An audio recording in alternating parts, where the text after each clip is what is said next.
राव है तो सब कुछ है, राव नहीं तो कुछ नहीं है। आप मुख्यमंत्री जी को गुरुग्राम में लाके निपटाना चाहते हो सियासत के। अगर कोई दाग है तो मैं आत्मदाह करने के लिए तैयार हूँ। माननीय मंत्री जी, आपकी याददाश्त या तो ठीक नहीं है, निश्चित रूप से क्षमा याचना करनी चाहिए, और वरना किसी अच्छे मानसिक विशेषज्ञ से उनको दिखाना चाहिए। तो राजा भोज तो जहाँ तक मुझे लगता है आपने राव इंद्रजीत को ही बताया था। ये गंगू तेली कौन था, ये भी आप बताते हैं। गंगू तेली कई है, एक तो इस रोड पे है, नांगल चौधरी वाले रोड पे, एक कुछ बेचारे रेवाड़ी वाले रोड पे भी है। रेवाड़ी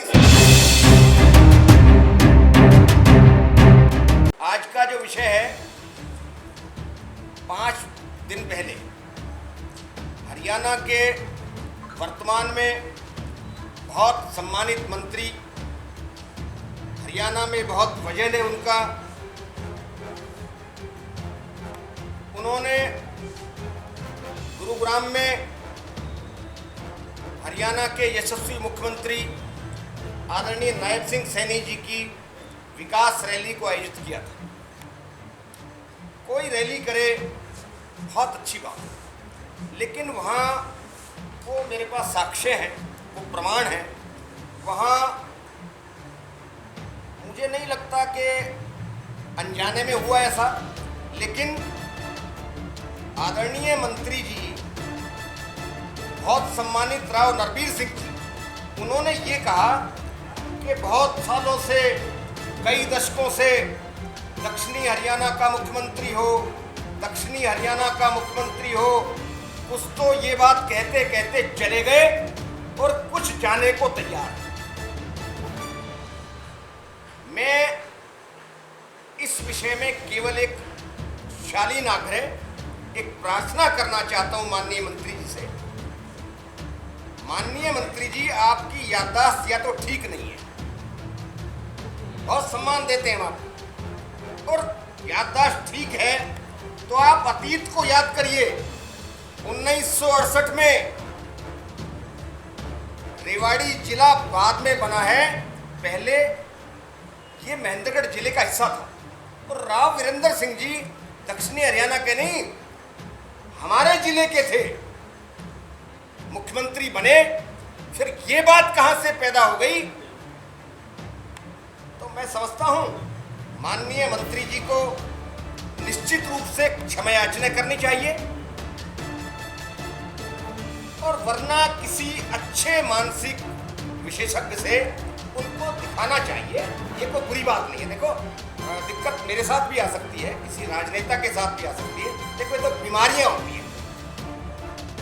वो अच्छे इंसान हैं और बहुत ताकतवर आदमी है, लेकिन याददाश्त खो चुके हैं।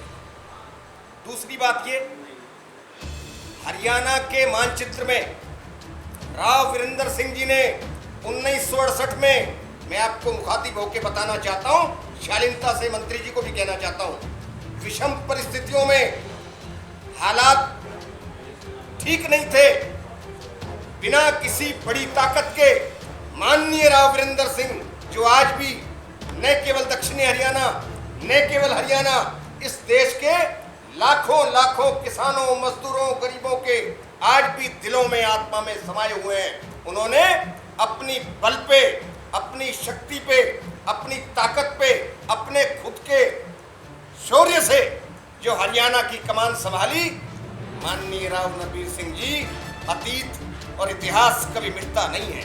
आप इतिहास के पीछे जाके देखिए, 1968 में राव वीरेंद्र सिंह जी ने हरियाणा को एक नेतृत्व दिया था। आज भी छत्तीस बिरादरी उनके नेतृत्व को सलाम करती है, उनको पूजा करती है, उनको नतमस्तक होके उनका इसलिए नमन करते हैं कि राव परिवार की जहां तक बात है, सियासत में माननीय राव नरबीर सिंह जी के रामपुरा हाउस के नेताओं से विरोधाभास, मानसिक परिकल्प हो सकते हैं, लेकिन इतिहास इस बात का वाकई साक्षी है माननीय पत्रकार बंधुओं, ये राव नहीं होता तो हरियाणा के राजनीतिक मानचित्र पे आप लिख लीजिए, राव है तो सब कुछ है, राव नहीं तो कुछ नहीं, हरियाणा का बच्चा बच्चा जानता। ये सियासत की बात नहीं। राव इंद्रजीत सिंह और रामपुर हाउस से मेरा कोई ऐसा ताल्लुक नहीं है। मैं ब्राह्मण कुल में मैंने जन्म लिया है।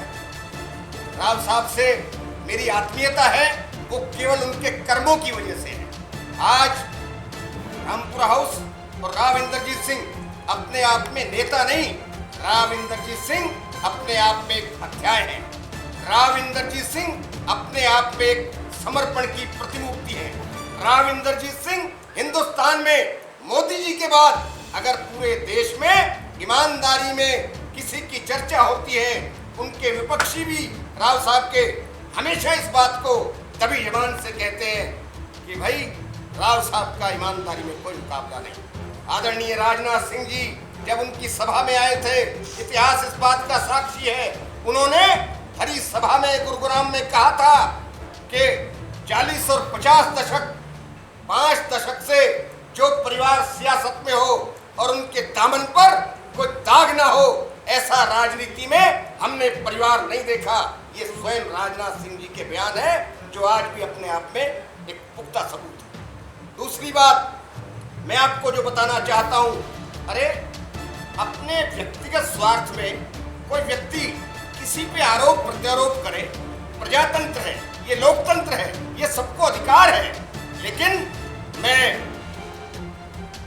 एक सामाजिक प्राणी होने के नाते, जिला व्यापार मंडल का अध्यक्ष होने के नाते आदरणीय मंत्री जी राव नरबीर सिंह जी को हाथ जोड़कर विनम्र निवेदन करना चाहता हूं, अपनी भाषा तो ठीक करिए। आपने कहा कुछ तो ये नारा आलाप करते करते चले गए और कुछ जाने को तैयार है। माननीय मंत्री जी, मुख्यमंत्री जी को आप गुरुग्राम से चुनाव लड़ाने का न्योता देकर, निमंत्रण देकर, मुझे लगता है आपकी नीयत में कोई फर्क है। आप मुख्यमंत्री जी को गुरुग्राम में लाके निपटाना चाहते हो सियासत की दृष्टि से। आप मुख्यमंत्री जी का राजनीतिक नुकसान करना चाहते हो, ऐसी आपकी भाषा में मुझे बू आ रही है। मैं कहना चाहता हूं, मैं किसी के दबाव में नहीं, मैं सामाजिक प्राणी हूं। भारतीय लोकतंत्र ने मुझे अधिकार दिया है, हर व्यक्ति को अधिकार दिया है कि वो अपनी बात कहने के लिए स्वतंत्र है। वो अपनी बात, अपनी इच्छा, अपनी मानसिकता कहने के लिए उजागर कर सकता है। मैं केवल आपको शालीनता से एक बात कहना चाहता हूं, ठीक है आपके मन में कोई टीस है, आपको कोई पीड़ा है। 6 बार लोकसभा का सांसद बनने का अगर किसी को गौरव प्राप्त है, क्या दक्षिणी हरियाणा की बात करते हो? हरियाणा नहीं, देश में कम उदाहरण मिलेंगे। पत्रकार बंधुओं, 6 दफा अलग अलग लोकसभा सीट से 6 बार सांसद, 3 बार विधायक, हरियाणा सरकार में मंत्री और 60 दशक के राजनीतिक जीवन में इस परिवार के दामन पर अगर कोई दाग है तो मैं आत्मदाह करने के लिए तैयार हूं। और मेरे जैसे हरियाणा के नहीं, देश के हजारों लोग ऐसे व्यक्तित्व के लिए अपना सब कुछ न्यौछावर करने के लिए तैयार है, क्योंकि रामपुरा हाउस की एक फितरत है, रामपुरा हाउस का एक सिद्धांत है, रामपुरा हाउस की एक पहचान है, रामपुरा हाउस की एक आदत है। उन्होंने अपना समूचा जीवन जनता के लिए जिया है।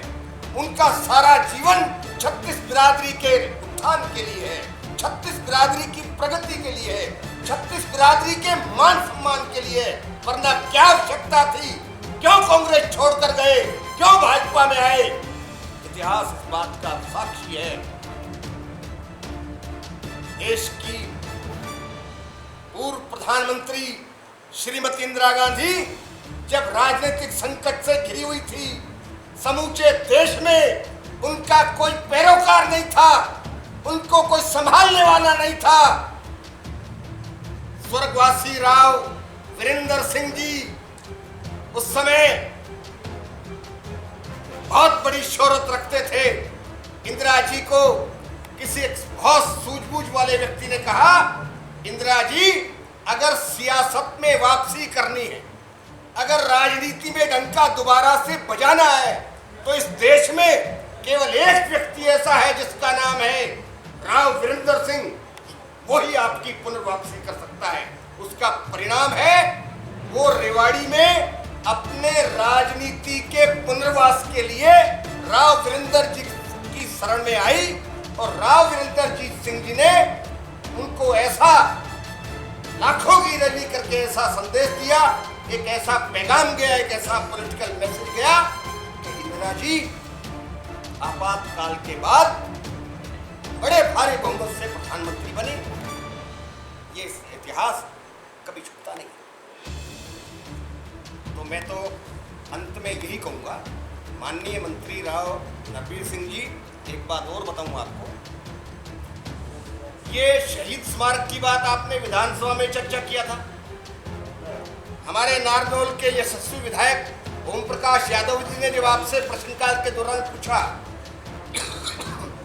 कि भाई शहीद स्मारक का क्या हुआ, आप बताइए। हिंदुस्तान की जंग आजादी में सबसे बड़ा जंग अगर कहीं हुआ तो नसीबपुर के मैदान में हुआ। राजा राव तुलाराम के नेतृत्व में हुआ, उनकी अगवानी में हुआ, उनकी रहनुमाई में हुआ। अंबाला में करोड़ों करोड़ों रुपए खर्च करके शहीद स्मारक प्रारंभ हो गया और नसीबपुर की वो लाल मैदान जहां 5000 से ज्यादा शहीद हुए थे राव तुलाराम के नेतृत्व में, आज भी वैसा ही पड़ा है। माननीय मंत्री जी, आपने हाउस में कहा, आपने असेंबली में ये कहा, देखेंगे। अरे अगर शहीदों के प्रति आपकी श्रद्धा है, आप शहीदों को इतना ज्यादा चाहते हो, आप शहीदों के प्रति अगर थोड़ी सी भी आपकी मंशा है, तो अंबाला से पहले आप तो इस इलाके के हो, आपको नसीबपुर की बात करनी चाहिए, आपको मुद्दों की बात करनी चाहिए।